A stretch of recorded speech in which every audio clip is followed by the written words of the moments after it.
Les amis, nouvelle vidéo, nouvelle journée. Aujourd'hui on est le lundi 7 juillet, c'est une vidéo particulière. Pourquoi? Parce que, bon, je ne l'avais pas dit dans les précédentes vidéos, mais je suis parti en vacances, je suis retourné voir, en France voir de la famille. Pendant 3 semaines, j'avais jamais laissé le terrain sans surveillance, en tout cas physique, aussi longtemps. Je dis physique parce que maintenant j'ai des caméras un peu partout, j'en ai une là qu'on voit, j'en ai une là-bas. Je vais zoomer un peu, là celle-là, hop. J'en ai pas mal, j'en ai un paquet. Et depuis que j'ai mis mes caméras, j'ai plus de problème. Et notamment, donc c'est pas la première fois que je reviens. C'est la deuxième fois que je reviens, j'ai pas le temps de faire une vraie vidéo. La première fois quand je suis revenu, j'ai oublié mes lunettes de soleil. Ici, en face du chemin, là. Et elles ont pas bougé, elles sont restées là, sagement à m'attendre, à profiter du paysage. Donc, je sais pas si c'est un lien de cause à effet. Mais en tout cas, j'ai plus de problème depuis que j'ai installé les premières caméras. Alors, qu'est-ce que je vais faire aujourd'hui? On va faire un petit tour parce qu'il y a pas mal de trucs qu'on poussé évidemment, comme vous imaginez. Notamment, bah là ça se voit, hein, là c'est le bordel. Donc entre mes plantations et les herbes un peu sauvages, c'est le bazar. Ce qu'on va tout de suite remarquer, c'est le fruit de la passion. Le fruit de la passion, quand je l'ai planté, il arrivait là, environ, je sais pas, je dirais 1,20 m. Et maintenant, la plus haute feuille, elle touche la rambarde là-haut. Donc c'est quoi, c'est à 2,50 m, 2,60 m.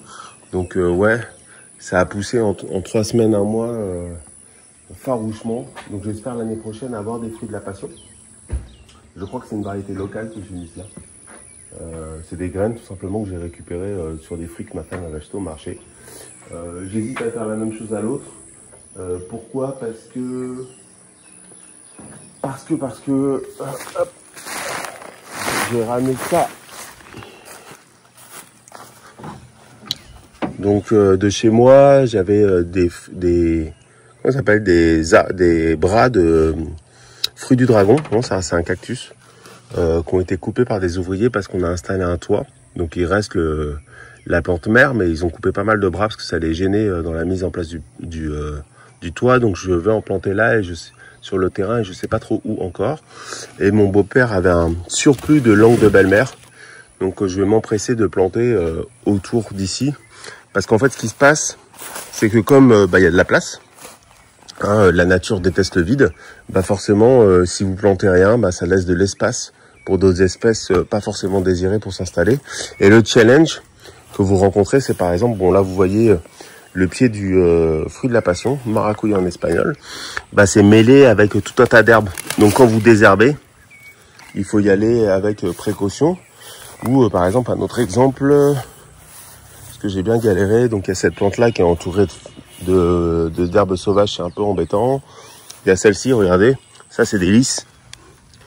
Donc typiquement c'est des endroits où je peux pas aller avec la débroussailleuse, ce qui m'amène que avant de partir j'ai un problème avec la débroussailleuse parce que j'avais des vis qui s'en allaient, les vis qui maintiennent le réservoir à l'espèce de, c'est pas le moteur, c'est le truc qui permet d'enclencher le moteur.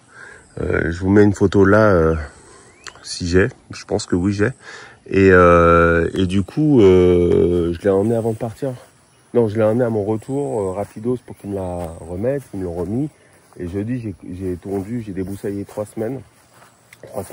30 minutes. Et les vis étaient déjà barrées. Donc là, faut que je le ramène. Donc je peux pas débroussailler. Mais quand on a un terrain de cette taille-là, c'est pas très grave. Donc ce que je vais faire, c'est que je vais désherber à la main toute cette zone-là, autour de la terrasse. Parce que si j'y vais à la débroussailleuse, il va y avoir des blessés collatéraux. Ensuite, quoi dans ce que j'ai à faire? Donc vous voyez, hein, tout est bien vert. Hein. Je sais pas si vous vous souvenez, quand on est parti, c'était pas vert comme ça. Il y avait des zones vertes autour des arbres parce que c'est des zones qui sont automatiquement irriguées par mon système d'irrigation.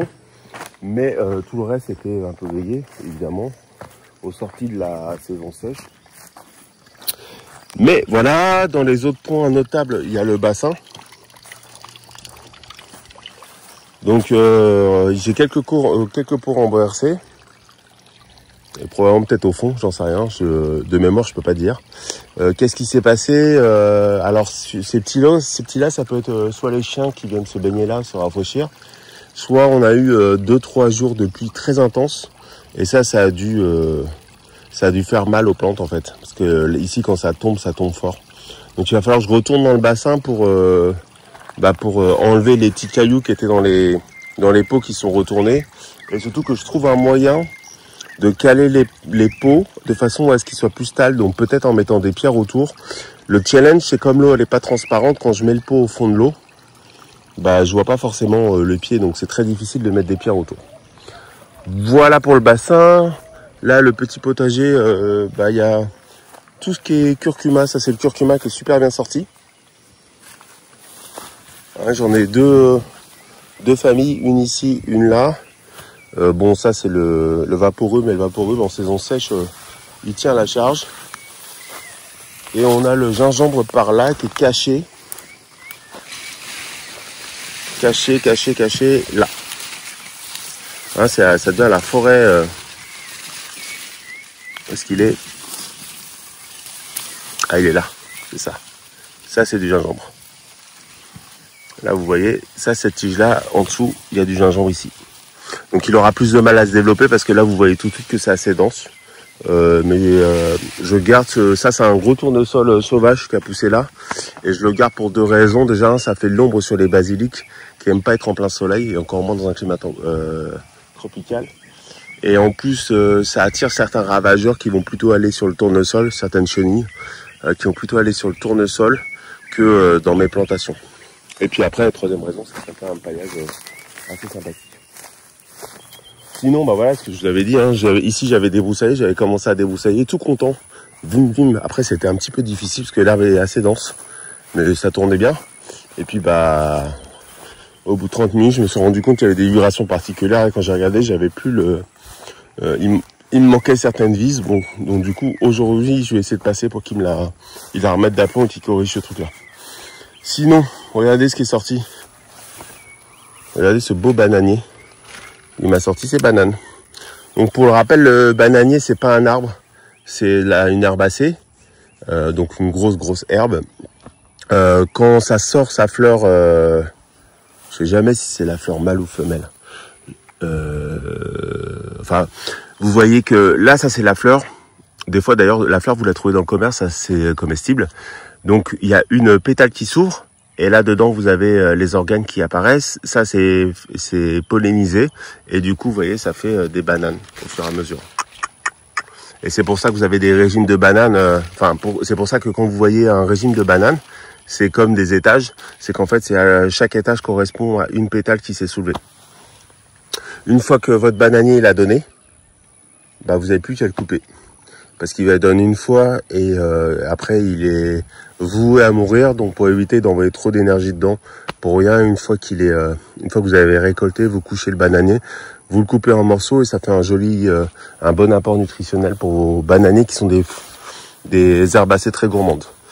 En termes de relève, on a celui-là qui est sorti, on en a un là-bas, on en a un petit ici et je crois avoir vu, ah voilà, regardez, un autre là. Donc en général, sur un plan comme ça, on va en garder 3. Donc le principal, un backup au cas où le principal il tombe, donc un de sauvegarde on va dire, et la relève. Là j'en ai déjà 1, 2, 3, 4, 5. Est-ce que j'en ai pas un de l'autre côté? Des fois on les voit à peine, hein. Ils commencent à sortir. Non.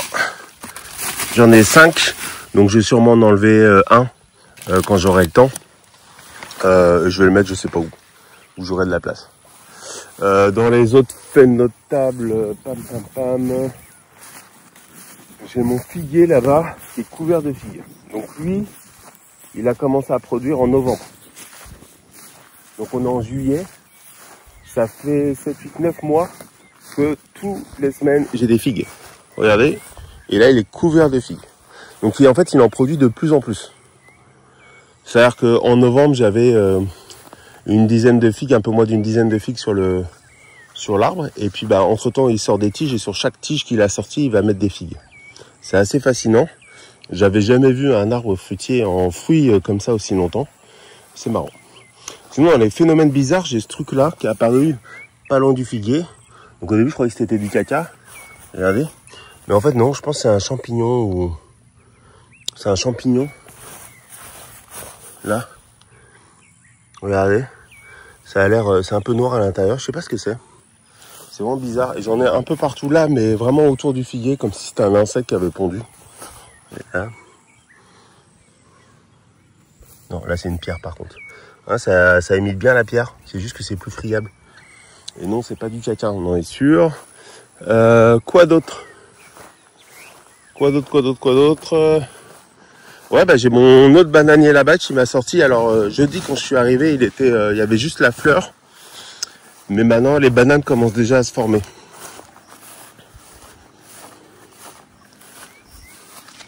Regardez, hop.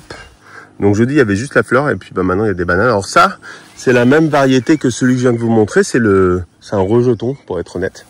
Et du coup j'aurai deux fois le même type de banane, légèrement décalée parce que celle-là elle a du retard, donc elle mûrira après celle que je viens de vous montrer. Mais pour autant ça va en faire un paquet de bananes à manger.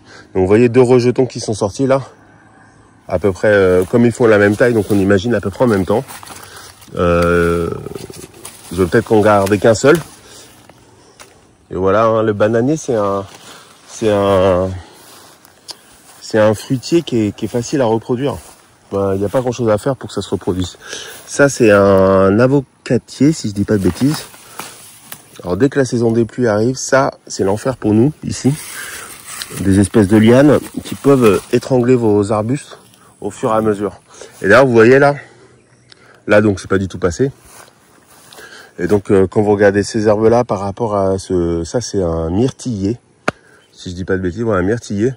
Vous voyez que l'accident peut vite être arrivé. Donc quand je débroussaille ici, j'y vais avec extrême précaution et même comme ça, je peux taper dedans.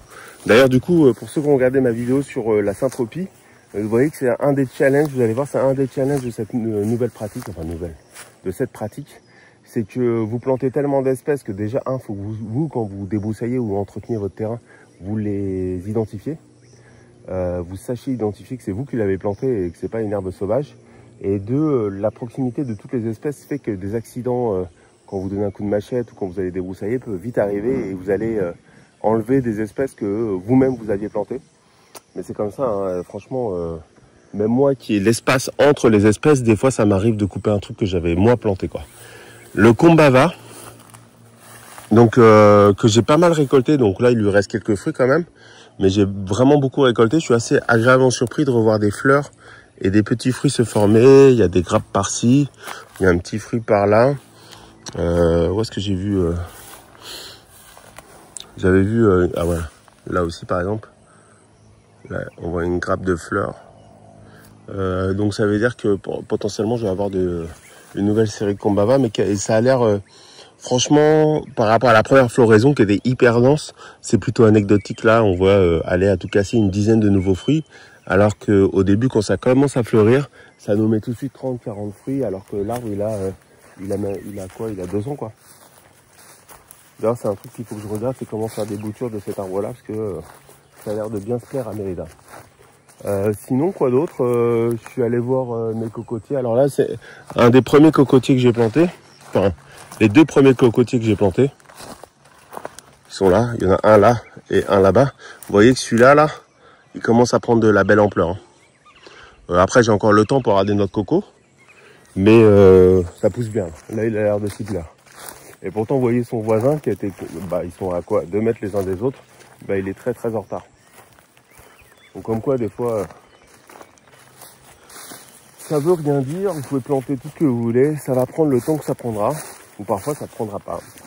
Quoi d'autre? Si, j'ai mon tamarin, ouais, qui s'est vachement densifié. Donc je vais peut-être lui mettre un tuteur à celui-là, tamarin. C'est un arbre, je crois qu'il met, 7-8 ans à produire, au minimum. Comme un avocatier. Un avocatier, si vous avez un peu de bol, je dirais des 6 ans, 5 ans.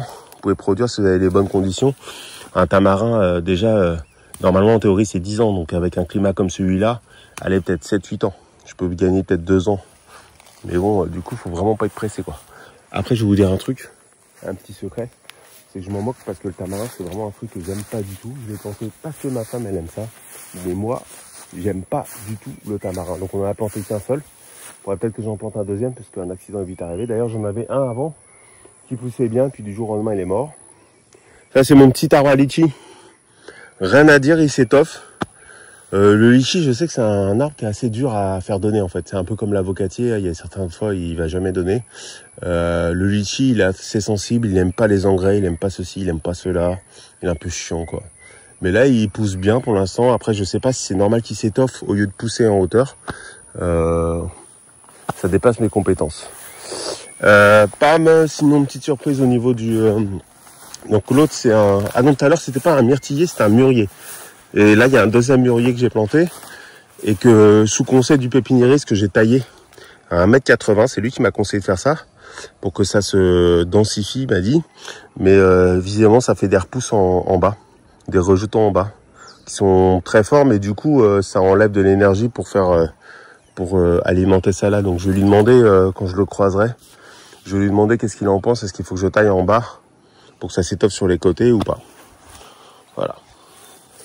Donc, au programme ce matin, déjà débroussaillage autour de la terrasse, débroussaillage manuel, parce que d'habitude, comme j'ai la débroussailleuse, je prends jamais le temps de le faire à la main, je me crois plus fort, très précis, et au final, j'ai de la casse. Donc là, vu que j'ai pas de débroussailleuse, je vais en profiter pour faire ça à la main, du travail d'orfèvre. Et après, en fonction du temps qu'il me reste, soit je vais planter mes pitayas, donc mes fruits du dragon, soit je vais aller débroussailler sur le terrain autour des pieds, pour éviter, pareil, la casse, quoi. Voilà. Allez, je vous reprends tout à l'heure.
passe à la bouture des pitayas, donc fruits du dragon.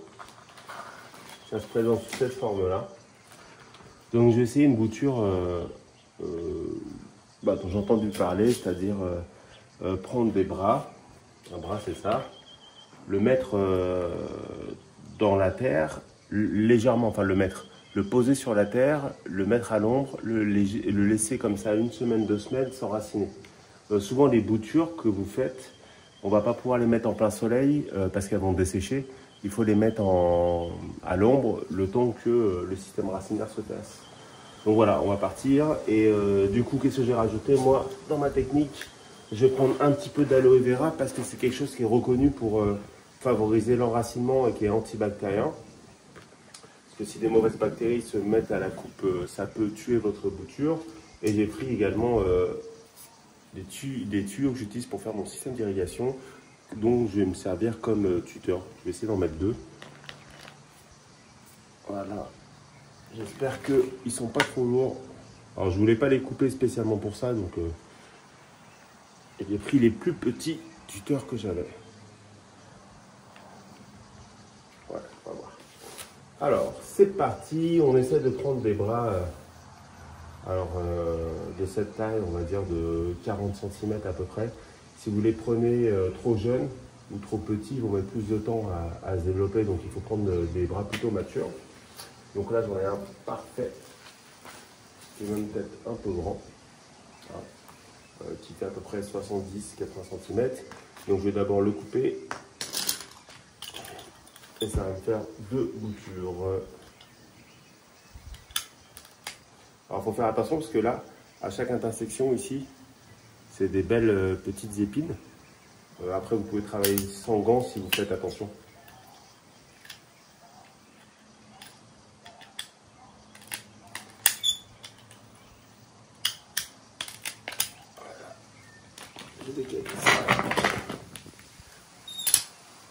Alors voilà, les couper, voilà l'intérieur. Il y a une espèce de tige au milieu. Donc c'est de la famille des cactus. Donc comment faire? On va enlever l'excédent autour de cette tige là.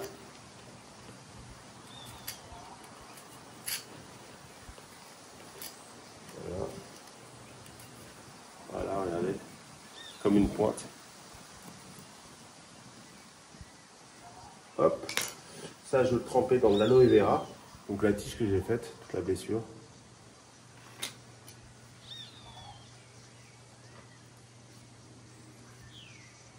L'aloe vera, je vais la mettre dans le pot, les déchets d'aloe vera.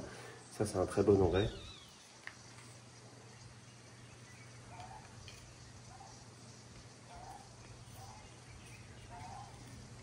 Donc ça s'épluche, hein, comme un fruit. D'ailleurs, l'aloe vera, sous certaines conditions, c'est comestible. Hein. Vous pouvez en mettre dans vos jus de fruits et tout. C'est un super, quand vous avez un coup de soleil, vous mettez ça sur la peau. Nous, en France, on est souvent habitué à la biafine, par exemple. Mais en Amérique, souvent, ils vont mettre de l'aloe vera ou des produits à base d'aloe vera. Donc je tartine bien, ça fait comme un gel dessus. Voilà. Et donc c'est parti pour le premier. Donc il faut légèrement l'enfoncer, il ne faut pas trop l'enfoncer. Et un. Donc comme j'en ai un paquet, je vais faire le max.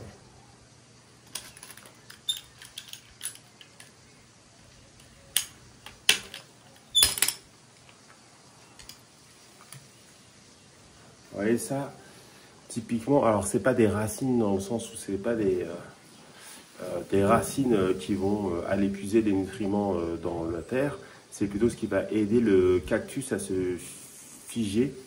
Souvent, vous allez le voir attaché à un mur en pierre ou à un arbre qui est parfois mort.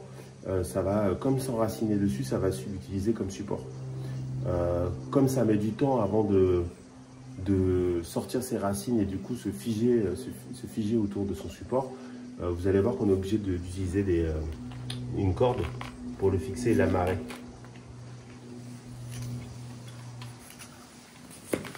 Voilà, il est tombé parce que je ne l'ai pas fixé.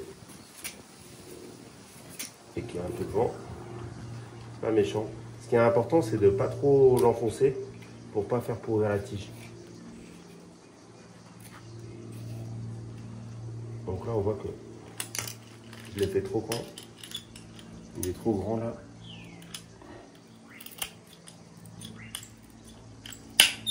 Voilà. Je vais le remettre. Évidemment, il y a du vent qui se lève, donc ça peut retomber à n'importe quel moment. Hop, un petit coup d'aloe vera.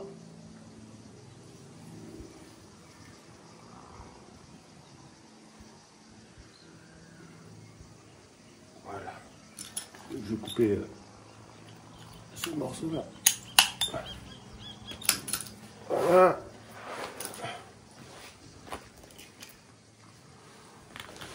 Là, troisième. Ouais, j'en ai un paquet quoi. Et donc ça vient d'un plant qui donne des fruits déjà. Donc j'ai vu de mes propres yeux des fruits. Donc je sais que c'est possible. Parce que des fois les pitayas ne nous donnent pas des fruits, ils ne sont pas auto-fertiles. Celui-là, je crois cette variété, je crois qu'elle est auto-fertile. En tout cas, elle peut se polliniser elle-même. Il y a beaucoup de pitayas, vous avez besoin d'une autre variété pour le polliniser. C'est des pollinisations qui sont croisées. Celui-là, ça ne semble pas être le cas.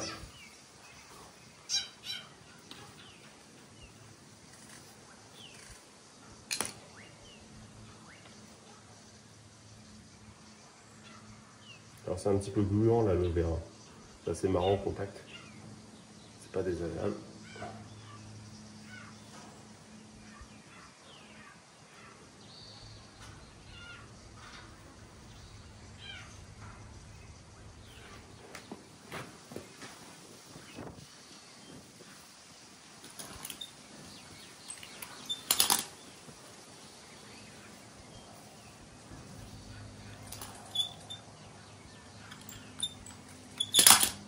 Même si j'ai pas encore tout à fait le tour, je vais les attacher et les amarrer maintenant. Il y a un tout petit peu de vent.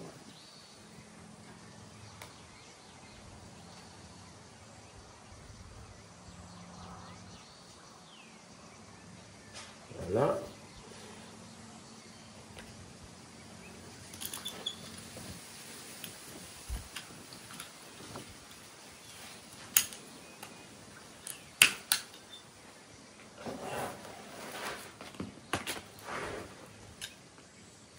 Les ouvriers qui faisaient les travaux chez moi avaient mis ça à la décharge.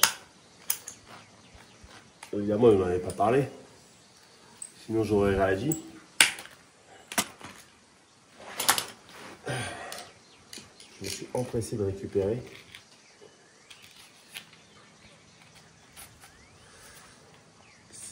Ces bras de pitaya.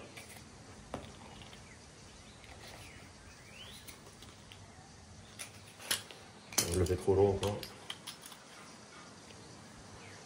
Faut pas hésiter à couper parce que le pitaya, faut pas trop l'enfoncer. Il y en a même qui, vous verrez, il y en a même quand ils font leur bouture, ils le posent, ils l'enfoncent même pas dans la terre.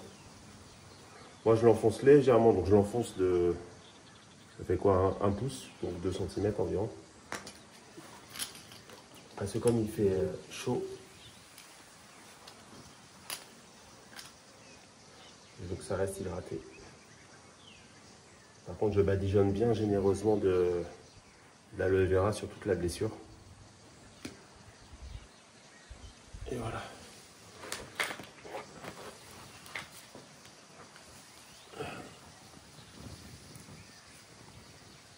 Voilà.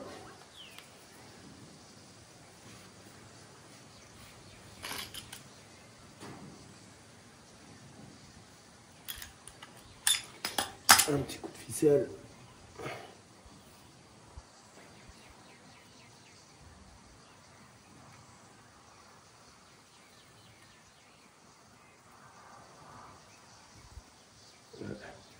La première tentative de pitaya, ça avait été, j'en ai un sur le mur, je l'ai jamais vu donner un fruit. Et du coup, il s'était cassé, et du coup, j'avais pris un bras et je l'avais mis en pleine terre. Mais ça marche pas en fait. Il y a très peu de boutures qui vont marcher directement quand vous les mettez en pleine terre. Il est important que vous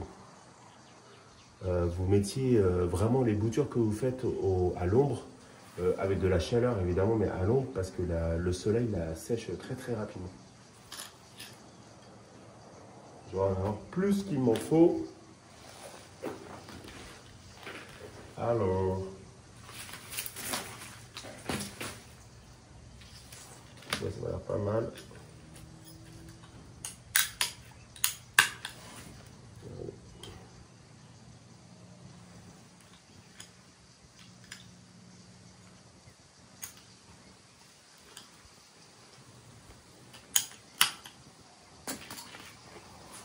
Voilà, et je vais la couper en deux.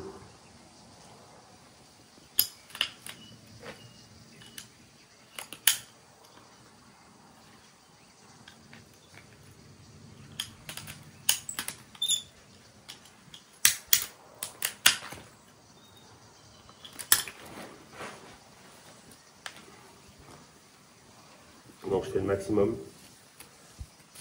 pour voir, au moins de me donner le maximum de chances d'avoir des pieds qui fonctionnent. De toute façon, l'enracinement il est relativement rapide. Voilà.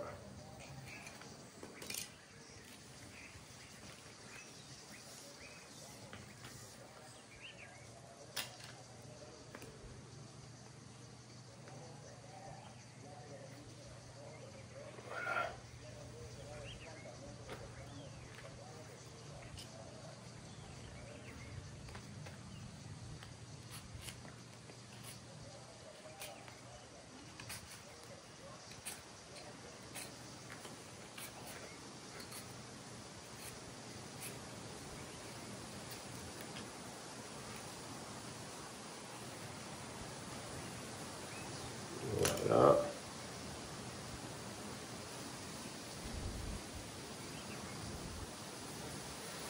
Et je vais en mettre un dernier, je pense celui-là.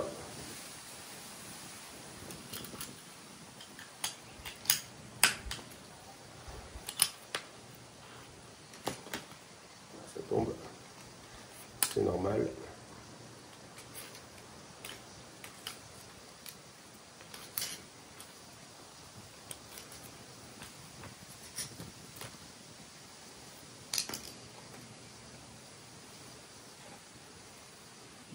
Et voilà, je crois que je serai complet là, je pourrais pas en mettre beaucoup plus dans cette petite nurserie.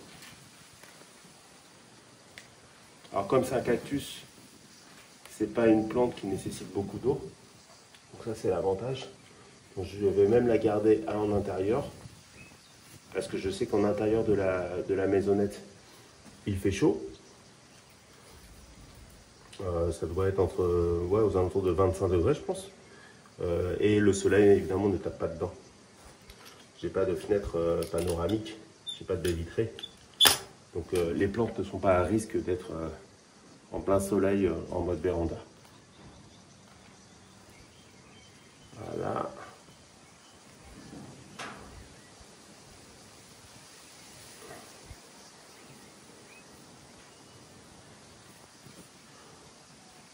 Et je les attache ensemble.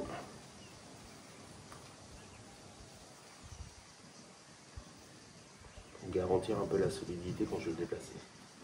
Et voilà. Donc avec 3 bouts de ficelle, un seau de récup, un peu de terre du terrain, je fais mes petites boutures. Voilà, il n'y a plus qu'à patienter et voir ce que ça donne. Regardez, hop. Donc j'avais humidifié un peu la terre, légèrement. Et puis j'ai pas prévu d'arroser. Enfin, je vais revenir, on est lundi, je vais revenir jeudi après-midi. On va voir comment est la terre. Si je la trouve trop sèche, je remettrai peut-être un petit peu d'eau. Mais sinon, je vais le laisser comme ça au moins jusqu'à jeudi de la semaine prochaine. Voilà pour l'atelier de bouture de pitaya. Je vous reprends pour la conclusion. Allez, comme vous l'avez vu en image, j'ai pas mal débroussaillé, donc le résultat il est pas mal.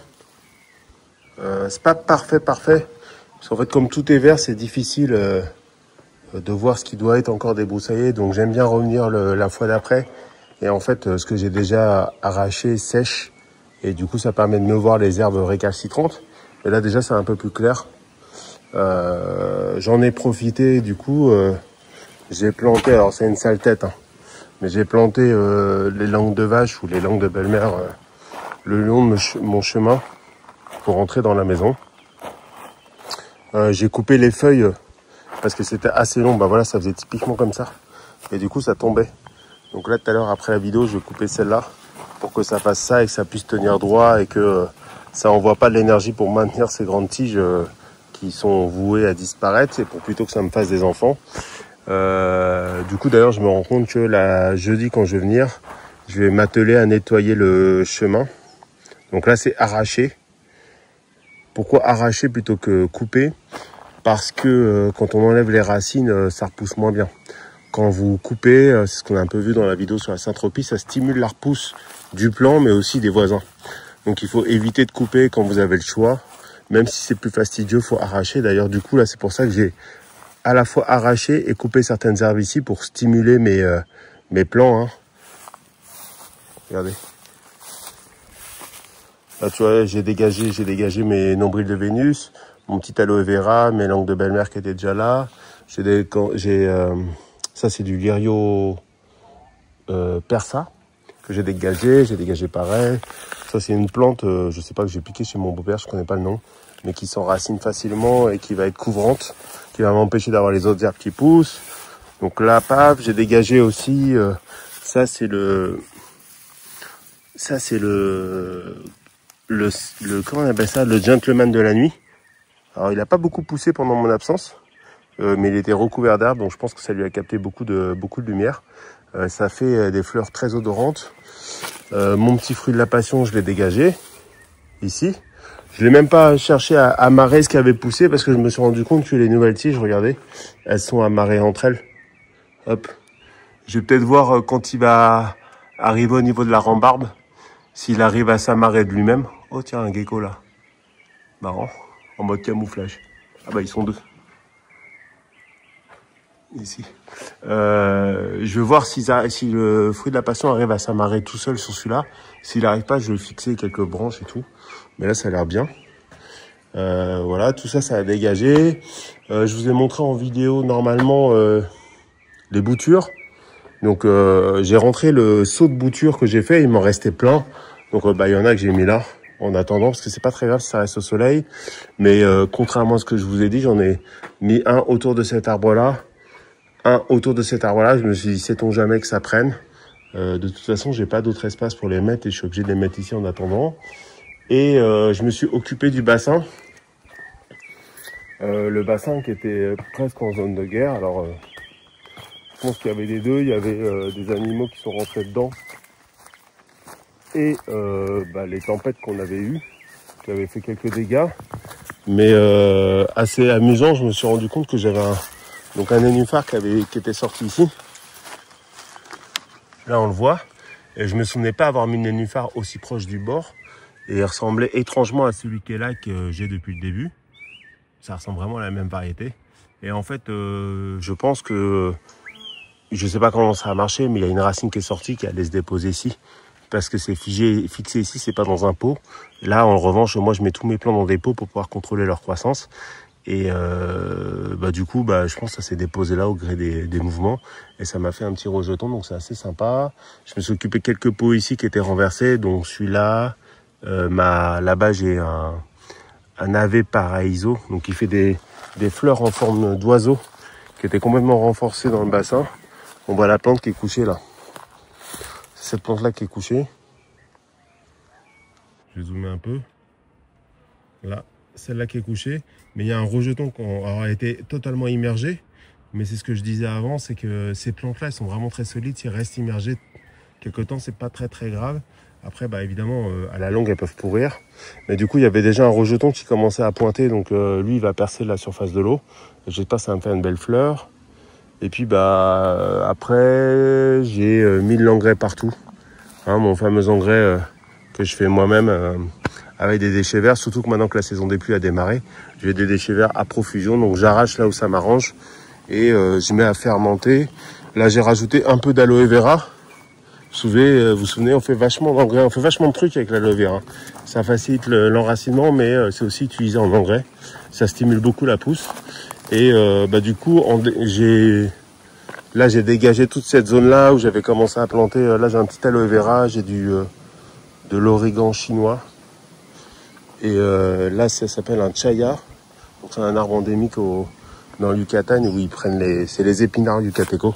Donc ils prennent les feuilles, ils les cuisent comme des épinards, ou ils les mangent en boisson. Donc j'ai dégagé celui-là, il a bien poussé. Hein. Ça se voit qu'il est de la région. Il était recouvert il était entouré d'herbes, mais ça n'a pas l'air de l'avoir dérangé. Et du coup j'ai utilisé tous les déchets qui étaient là, tous les déchets verts, et je les ai mis là-dedans avec un peu d'aloe vera, beaucoup d'eau. Et maintenant dans 2-3 semaines, je pourrai utiliser le produit pour remettre un coup de boost. Voilà. Donc, grosse matinée. Là, je file. Je vais amener ma petite débroussailleuse à réparer. J'espère qu'ils vont pouvoir le faire sur le champ pour que je gagne du temps. Et puis, après, la journée continue. Et ma femme m'attend pour déjeuner. Et je vous souhaite une très bonne journée. Et puis, je suis très, très content d'être de retour et de refaire une vidéo sur mon petit terrain qui m'avait un peu manqué quand même, faut le dire, pendant les vacances. Même si les vacances ont été géniales. Salut, salut les amis. À bientôt.